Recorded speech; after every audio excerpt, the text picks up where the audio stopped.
Yeah. Okay, we have Dr. Jeff Ulery on the line, and feeling very blessed that he's sharing some of his time with us. He is very special to our family and has been really played a really important role in our health over the last few years. So very grateful to him. But enough about that. Let's let you take over here because we have a lot of questions and a lot to cover.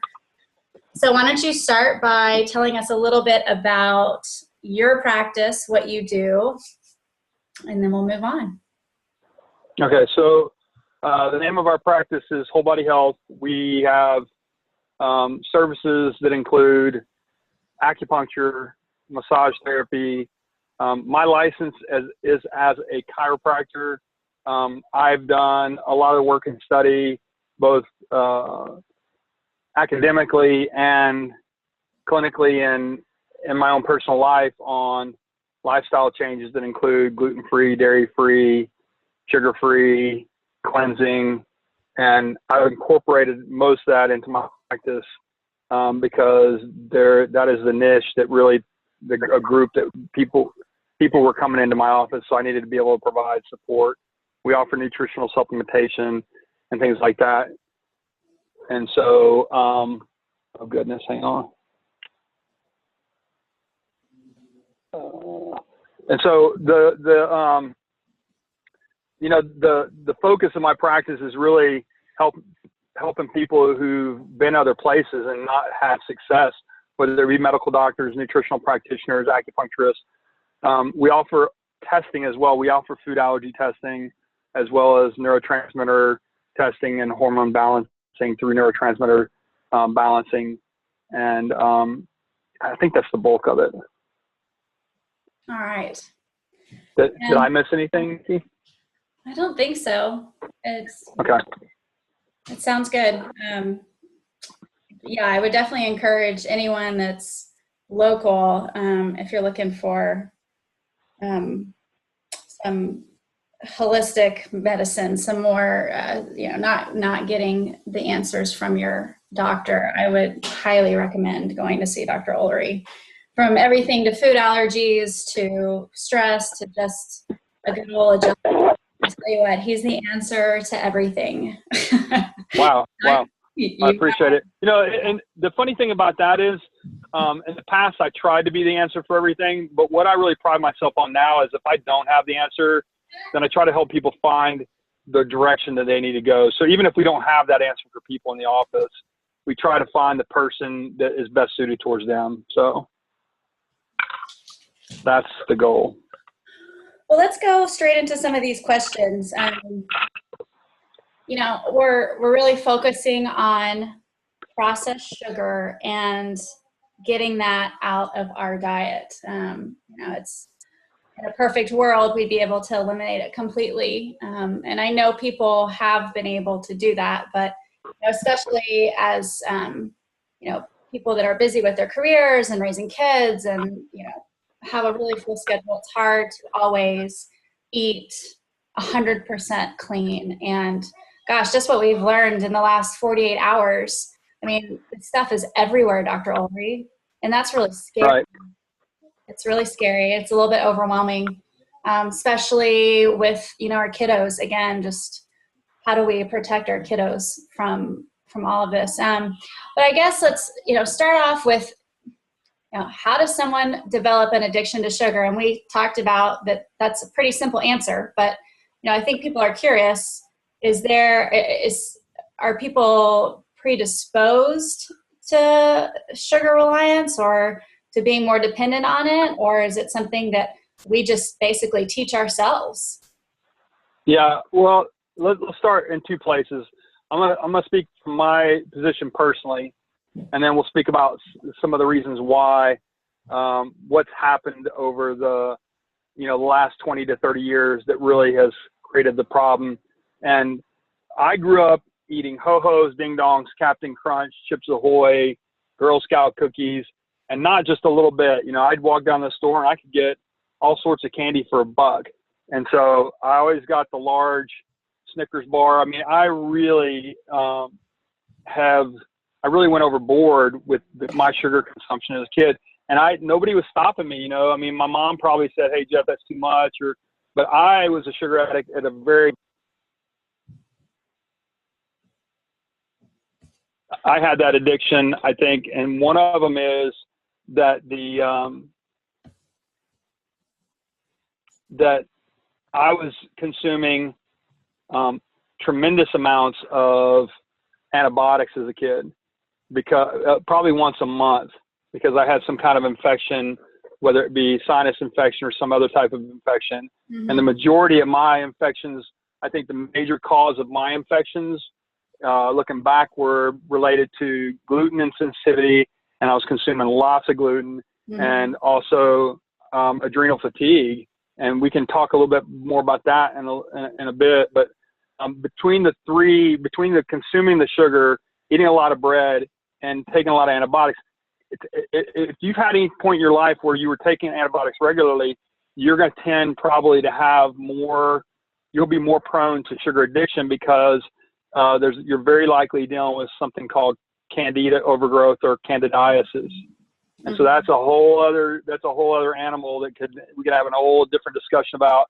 But that, if somebody's dealing with candidiasis, they're going to have a lot of different symptoms that, if they'll address their addiction to sugar and address the candida overgrowth with probiotics and some other nutritional changes, it will really help this. There's been a lot of research on gluten insensitivity and gluten and specifically wheat, and how it's been engineered over the years. It actually makes us more predisposed to craving sugar. And something I read the other day in the book Wheat Belly, 2 slices of whole wheat bread have a higher glycemic index than a Mars bar and or a Snickers bar. Wow. And so a glycemic index is the index they use to determine how fast, when you consume food, how fast does it turn into its end product of sugar, and basically causing a blood sugar response. And so glucose or table sugar is sucrose, is the indicator. It's the standard, and then they measure everything to that. And so actually the two slices of table sugar, or 2 slices of bread, actually have a higher glycemic index than sucrose, than table sugar itself. And so you can see where the problem is, because we grew up eating all this stuff as kids. Mm-hmm. The other part is, a lot of times, myself included, in many ways, we were shown love, and we show love through sweet foods. Now, my grandmother, her primary way to show us that she loved us was by baking us pies and cookies and treats. Mm-hmm. And, what do? We celebrate all special occasions with ice cream and cake and sugary goodness. We celebrate our major holidays with the same thing: Christmas, Easter, even our lesser holidays. We got one coming up right now, which is Halloween. Mm-hmm. It's all celebrated with tremendous amounts of sugar. And, around the turn of the century, early man, the only access to sugar was honey. And sugar was really, really hard to get your hands on. So early man, caveman, or, Indians, they were consuming sugar in the form of honey, but they were only consuming probably about 4 pounds per year. But the turn of the 21st century, the average American was consuming about 160 pounds of sugar per year, which equates to about a cup a day. And then we had the engineering of the high fructose corn syrup, mm-hmm. which is a major breakthrough in the food industry, and it's 20 times sweeter than cane sugar.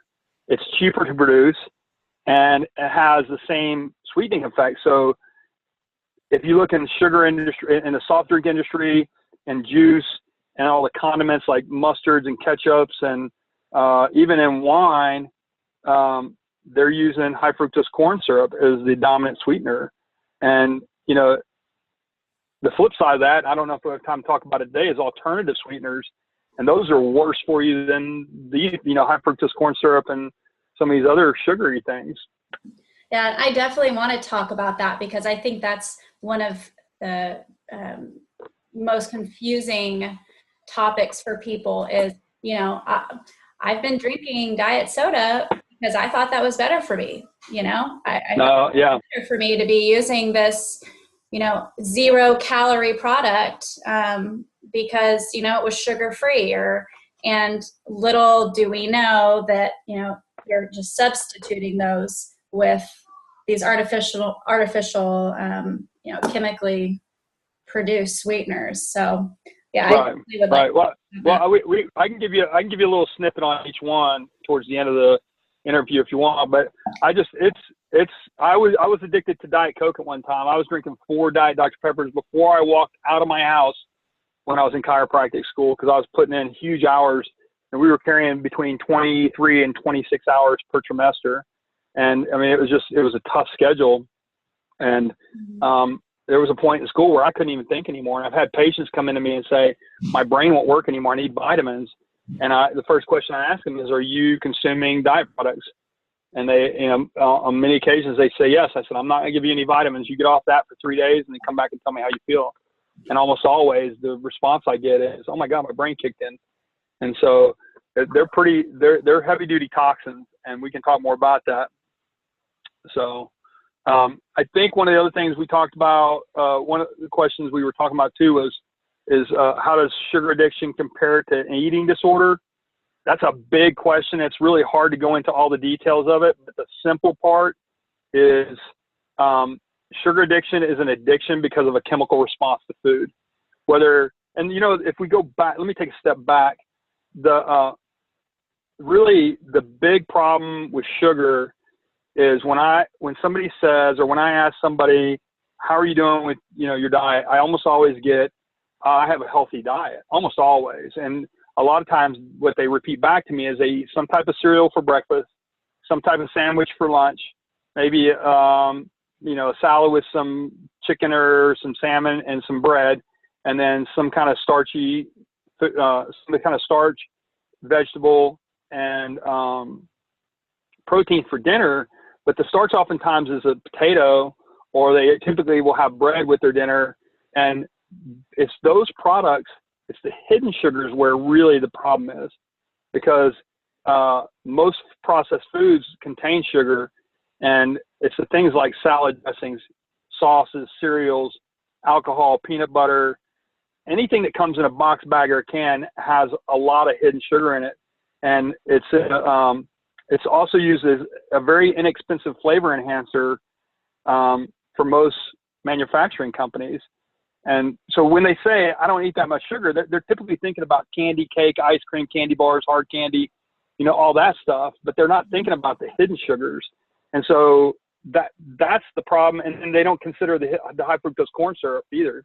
Mm-hmm. And so all those things create a chemical reaction in the body that causes you to crave it.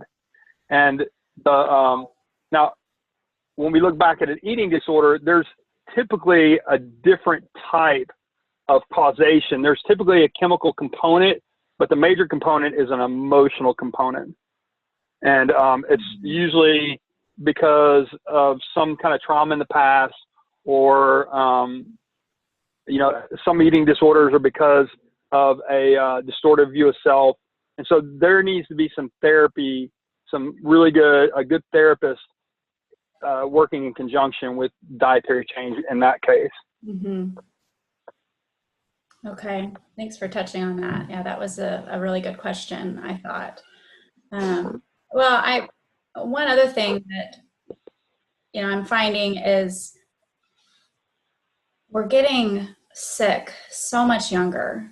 It seems like I'm hearing way too often about friends that are suffering with autoimmune issues, and even being diagnosed with cancers in early 30s. And we talked about, I've recently suffered with shingles, and just the amount of people our age that are suffering from these kinds of things. Is that a direct relation to kind of this processed sugar, these processed foods that we're eating? I wouldn't call it direct. I think it's multifactorial. One, I don't know. There's not many people walking around these days that aren't struggling with a condition described as adrenal fatigue. And adrenal fatigue is something you can look up on the internet.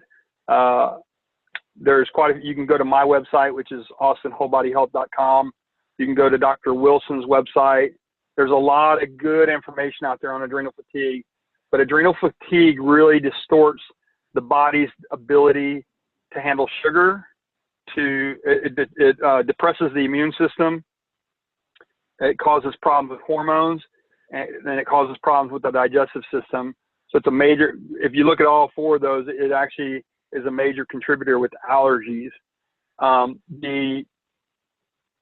The other thing about the shingles is that's a reactivation of herpes zoster or herpes virus, which initially is the herpes virus that causes chickenpox, and then later is shingles. It's actually called herpes zoster. And so if your immune system's deficient and your stress level's high and your diet is not a clean diet, then you are definitely more prone to having that. One of the major symptoms I look for in my history when people come in to see me is they talk about how they're frequently sick. And if they tell me they're frequently sick, they're tired in the afternoon, they don't sleep well, whether it be they can't initiate sleep well or they don't maintain sleep well, or they wake up feeling exhausted whether they sleep well or not. They get lightheaded if they stand up too quickly. They crave sugar, they crave salt. All these and more different symptoms that are associated with adrenal fatigue. And so you can see, the adrenals have to be addressed. That's probably the single greatest thing I did for my sugar handling, because before I went back to school, my wife can tell you that if I didn't eat on the clock, if I didn't eat lunch at noon or before, if I didn't eat dinner at 5 or 6 or before, then I was a bear to be around. I was really grumpy and I'd get shaky, and I would just be super, super, I'd be a monster. And so, if I was talking to her and I needed to eat, she would look at me and say, "Don't talk to me anymore until you eat something." And it wasn't until I started addressing my adrenals that my sugar levels were able to balance out, and then I started handling my sugar better over time because I was learning about all this stuff at the same time. So you can see where it's multifactorial. Mm-hmm. But when you start seeing the recurring illnesses, there's a lot of research that shows that high sugar consumption, as soon as you eat something sugary, your white blood cell count goes down significantly. I don't remember the exact percentage, but it's pretty significant. And then in addition to that, there's a lot of research, well-documented health risks associated with consumptions of sugar, which are diabetes, heart disease, stroke, cancer, high blood pressure, gallbladder disease, depression, allergies. We talked about candida earlier, and then fatigue, irritable bowel, asthma. I mean, it goes, arthritis, it goes on and on and on and on. And so if you come in to see me, if you're a patient and you come in to see me and any one of these things are one of your main concerns, one of the first questions I'm going to ask you is about stress. One of the follow-up questions is what is your diet? And we're going to address both those right from the outset. Mm-hmm. Well, and that's something that you really helped me with, was the adrenal support and just making some changes. And that just really kind of opened my eyes to a whole new life. Right. Once you realize how fatigued you are and how worn down, that your body can get, and once you start taking the steps to change that, it's pretty phenomenal. How quickly, it's amazing how quickly you start feeling better. I think that's the other thing, is people get so, it's easy to say, oh, I don't, it's going to take so long to get results. It's going to take so long to make these changes. And It really doesn't. It really is a matter of making a few changes with it. And then, within a few days, you immediately start to feel better. Well, let's talk about that a little bit, because the reason people are so discouraged, in my belief, around making these changes, it seems so cumbersome and overwhelming to them. Mm-hmm. I mean, it just overwhelms them completely. And so there's things that you can do to implement this lifestyle over time. You don't have, if you're not a black and white person and you don't have that mindset that just says, okay, well, I'm going to change gears and I'm going to do it this way 100%, which most people I think are more like the gray area type person than the black and white person, right? Mm-hmm. And so what I always tell them is, hey, you figure this thing out for yourself and I'll help you do it. I mean, that's what we pride ourselves on in our practice. So many practices that people go to, the doctors will tell them, or the nurses or the practitioners will tell them, well, just stop eating this, or just stop eating these 3 things. And then, but they don't provide them with the support on how to do that and implement it into their lifestyle. Mm-hmm. And so what I encourage people to do is, look, a cleanse that you're doing, this sugar cleanse, is a great idea. And I typically don't recommend cleanses. Like, there's 100 different types of cleanses. You can go to Whole Foods and buy 100 different kinds of products that say cleanse on them. But there's all sorts of levels of cleanse. You guys currently are doing a cleanse. If somebody ate McDonald's for breakfast, lunch, and dinner, and they started eating what I call God's food, stuff that was created by our Creator, that's there, you pull it from the ground or you take it from an animal or whatever, then that's a cleaner diet. Therefore, you're working a cleanse. And you could go vegan, you could go vegetarian. There's 1,000 different ways to go. But ultimately, if you make any change in your lifestyle away from processed and more towards a whole foods diet, that is a cleanse. Now, you can also add products internally. You could take drinks and vitamins and all sorts of stuff to cleanse your body and get garbage out. It's to push the stuff out. But I always warn people on that for 2 reasons. One, the times of the year that are the best to do that are springtime, summer, and right now, this time of year. But as soon as it gets cold, your body is going to want to hold on to stuff. Your body likes to hold on to things during the colder weather because we go into hibernation, but the body kind of wants to hold on and pack it in, and it doesn't want to let go of toxins as much. And so I say, do the food cleanses where you're changing stuff, but don't necessarily do, there's like I said, 1,000 cleanses. One of them is the master cleanse, or, juice cleanses and stuff like that. I always say, do it for spring cleaning time, do it in the summer, and you can do it early right now. The sugar cleanse you guys are doing are really ideal for right now, especially going into Thanksgiving season, Halloween, and Christmas. But that's the type of stuff you want to think about when you're looking at this. Okay, that's good to know. So, if we're considering, taking this step farther, this, cleanse, as we're calling it, kind of sugar detox, and switching over to some healthier eating habits in general, and just eating cleaner. What would you say are symptoms of someone that has a sugar dependency, or someone that, are there certain things that we feel? Are there certain things that, are, the fatigue, for example, or is there something that we can kind of pinpoint that will really kind of help us kick over to committing to making some change? Yeah. The fatigue is a big one.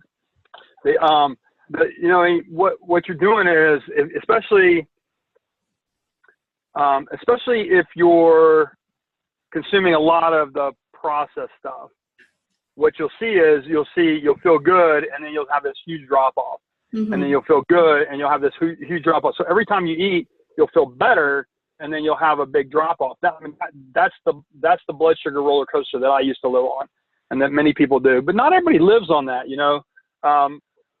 What you eat also contributes to adrenal fatigue, actually. And so if you're eating a high sugar diet, you're actually depleting your adrenals. If you're skipping meals, that's playing havoc with your blood sugar as well. That's also contributing to adrenal fatigue. So the big symptoms associated with the sugar imbalance are basically going to be a lot of sugar consumption is going to be sugar imbalance type symptoms. So fatigue, hormone imbalance, it can contribute to acne. It can contribute to hormone imbalance as well. Mm-hmm. PMS symptoms. It can contribute to headaches. There's a myriad of symptoms. It can contribute to arthritis because it's going to make the body your body's going to tend to run more acidic when you're on a more of a high processed sugar diet, or even a processed food diet. All right. Well, I want to ask you one more thing, and then I'd like to just kind of wrap things up with you. You wanted to touch on some of the specific processed sweeteners.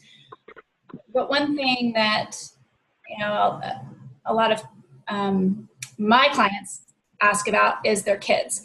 How do we, it's as adults, it's easier for us to try and kind of shift our mindset towards healthier alternatives. But with our kids, it's they're in school during the day, and we can pack their lunch. But even just from a financial perspective, it's really challenging to get them to make good food choices as well, and to stay away from the sugary drinks. And so is there something that you encourage parents to do, or is there anything particular that you found really works in helping the younger, the youth make better choices? Well, let's talk about the age ranges first. So anybody under the age of 12, I treat a little bit differently around this. When they're 13, when they hit the teens, I've only been through one teen. I'm about to get slammed with 3 more. We have 4 kids in my house. Mm-hmm.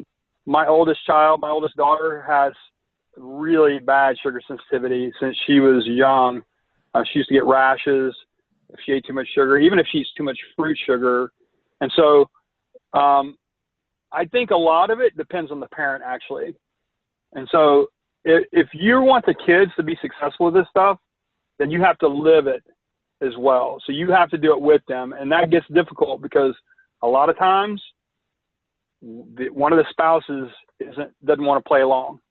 I don't want to give up my food. I don't want to change. And so, that makes things very difficult if it's just one, because what I've seen happen is mom wants to change, which is typically the case. Mm-hmm. Mom is concerned about the health of her family. She's concerned about the health and the ability of their kids to concentrate, focus, their tendency to be, oversensitive to sensory input. That's what I see a lot. And mom wants to make this change with the family, and dad resists. Mm-hmm. Occasionally we'll get both parents that are on board, and that's always the easiest way. But if we just assume that both parents are on board, how do you get the kids to do that? First, as parents, you got to live it. You got to practice. You got to do it with them. And it has to be kind of a family project, and everybody experience it. If we're talking about under the age of 12, make it a project that we're all working together, that we're doing together. It's easier to do it together than it is by yourself.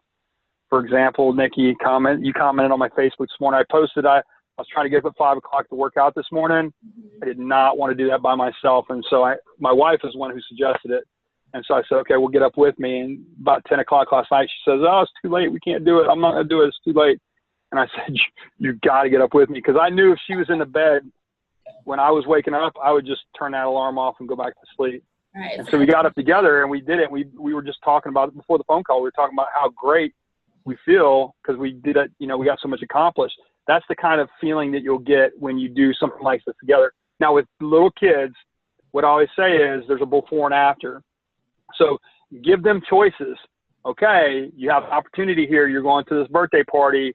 You're going to be eating whatever, cake, ice cream. You're going to have some sweets, or you're going to Halloween. It's earlier in the week and they have a chance to have some, some kind of sweets or, some kind of candy or dessert. I always tell my kids, look, you can either do this or you can do that. You pick. You want it now or you want it later? It's something that I really preach to my kids. I really encourage them for delayed gratification and to make the best choice.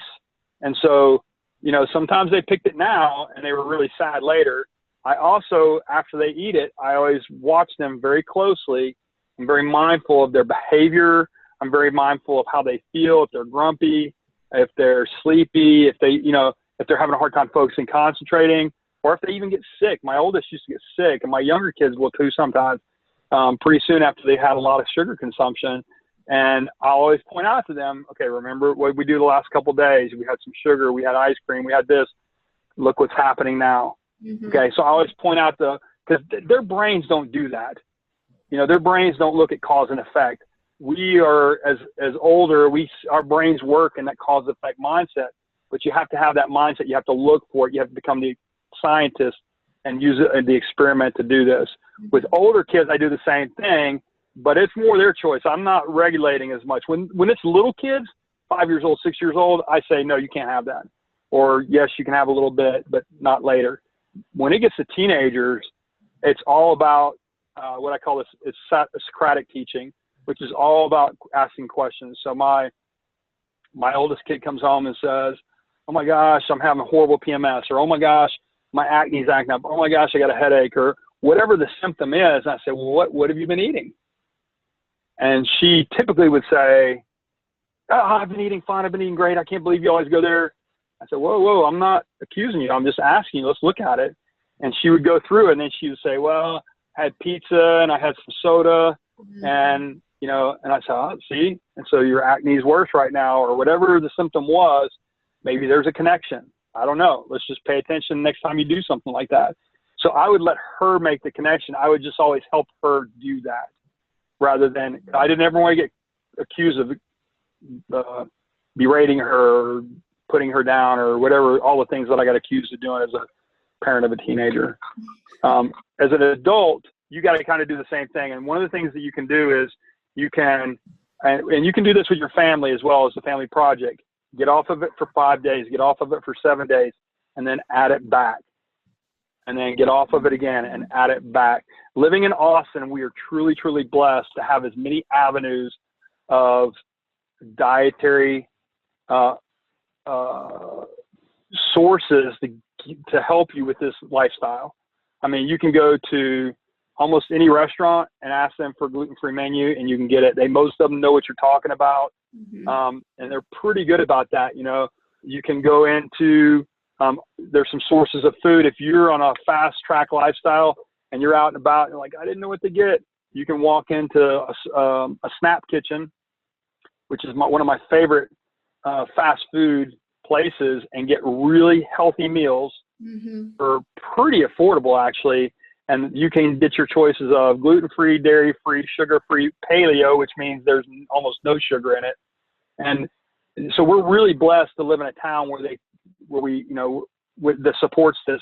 We don't live in Beaumont, Texas. We don't live in Podunk, USA, which doesn't support this lifestyle at all. Right. Yeah.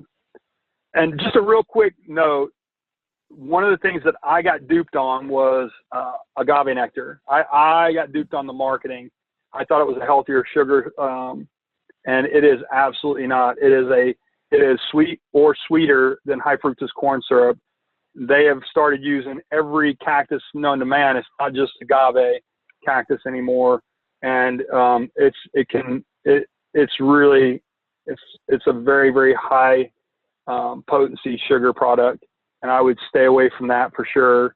And then just a real quick hit on aspartame, Splenda, also known as sucralose, and the pink. Does anybody even use the pink one anymore? What's that called? Sweet and Low? I don't know. I know they put it out on the TV, so somebody does. Yeah, that one kind of everybody knows that's been connected to cancer. So I hope nobody's using that. I used to use that too.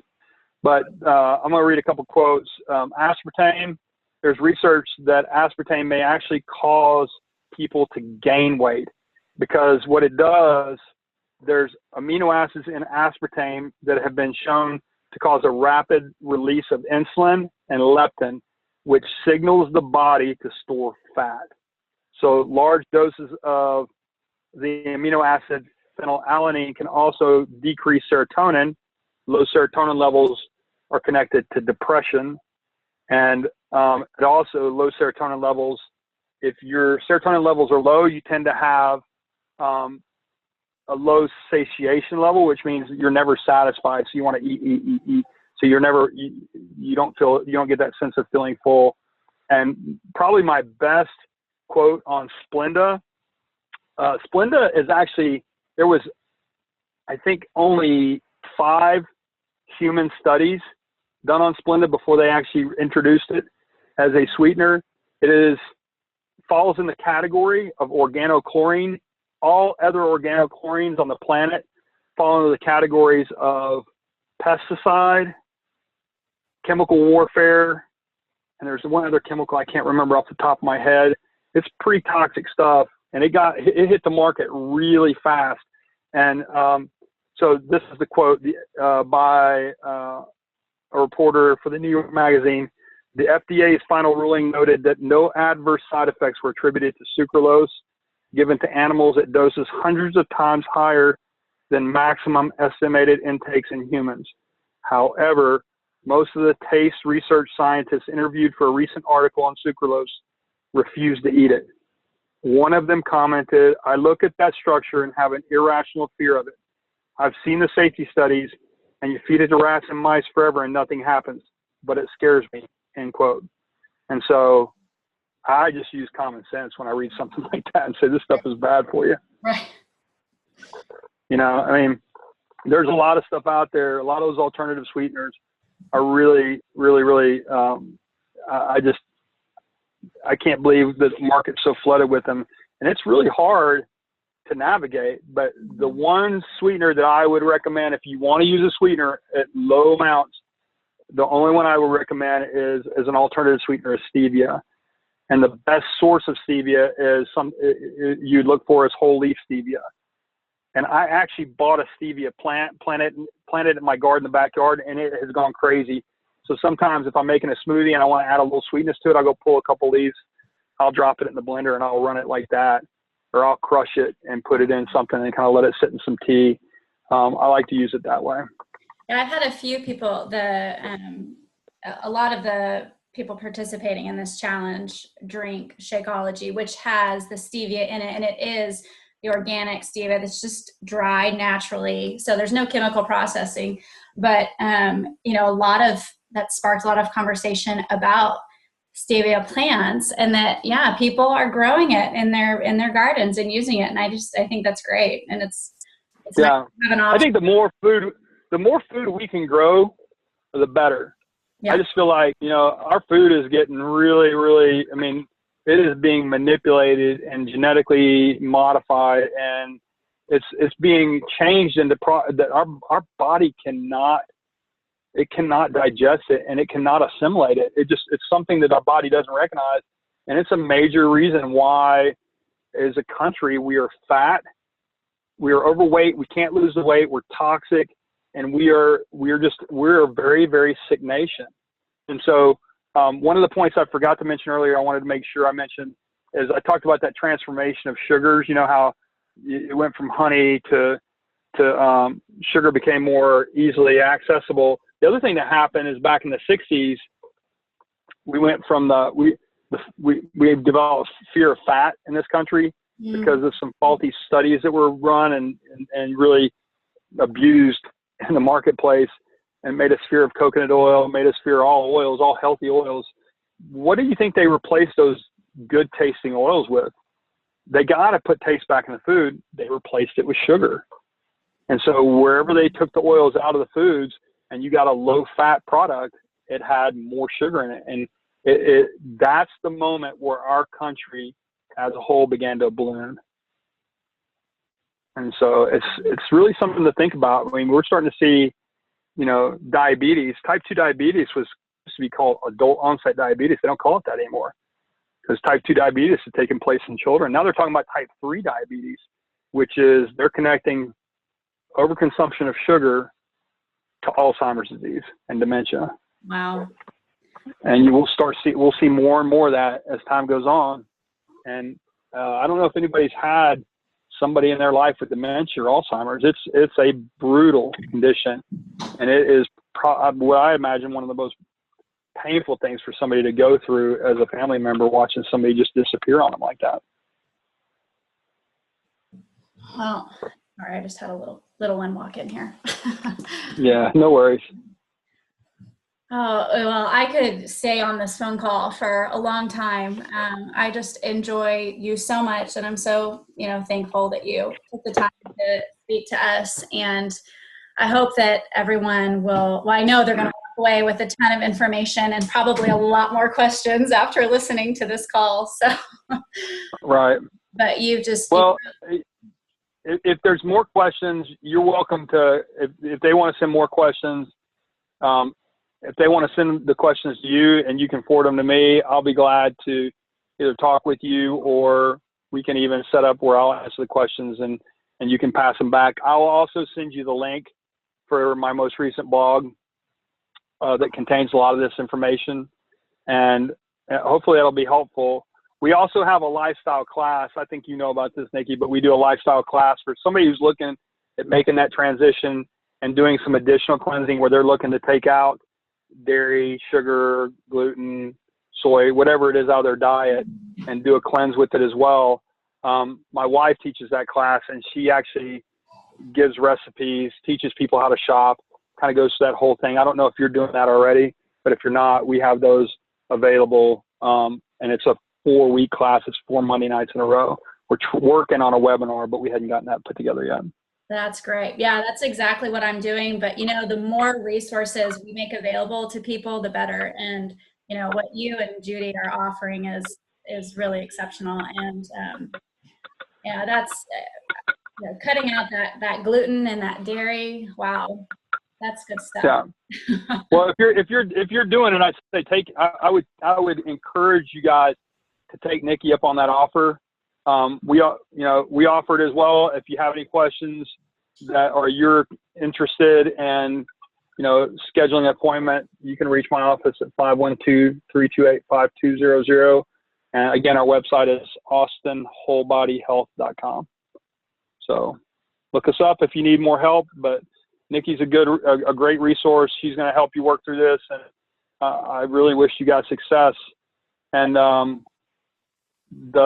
remember, it's not about pass and fail. It's about grading yourself throughout the day. You're shooting for a passing grade and you're shooting for percentages. Just because you eat one wrong thing doesn't mean you fail for the day and just go crazy. That's right. You're looking to grade yourself on a percentage grade, not a pass-fail grade. And that a lot of us will eat one thing that's just a little bit off, and we'll be so hard on ourselves and really, really verbally abuse ourselves around what we eat. It's a really tough situation. So don't do that. Make sure you're grading yourself on a percentage and just do the best you can. Absolutely. Thanks for touching on that. Yeah, I think that's so important. All right. Well, thanks, Dr. Ulery. I appreciate it. And I will see you soon. Thanks for the invitation. We'll talk to you later. All right. Bye. All right. Bye-bye.